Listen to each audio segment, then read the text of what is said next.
আজকে ক্যাটারিংয়ে গিয়ে ক্যাটারিং না করেও ফুচকা নিয়ে বাড়ি চলে আসলাম। ১ম এ স্পটে গিয়ে ওপরে পৌঁছে গিয়ে দেখি যে ব্যাকগ্রাউন্ডটা খুব সুন্দর করে সাজানো।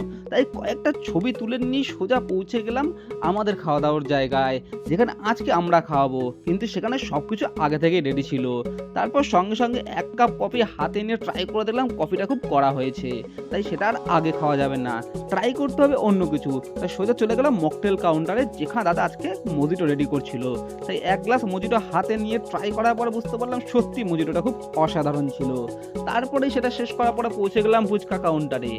আর কয়েকটা ফুচকা খাওয়ার পরে আমরা চলে গেলাম আমাদের ব্যাচের কাজে, যেখানে আজকে আমাদের মেইন কাজটা ছিল। কারণ আমরা কাজে এসেছি লোককে খাওয়ানোর জন্য, তাই নিজে খেলে হবে না। আর আজকে এখানে লোক সংখ্যা ছিল হচ্ছে ১৫০ থেকে ১৮০ জন। আজকের এখানে মেনু ছিল কম করে হলো দই কাতলা আর চিকেন কষা।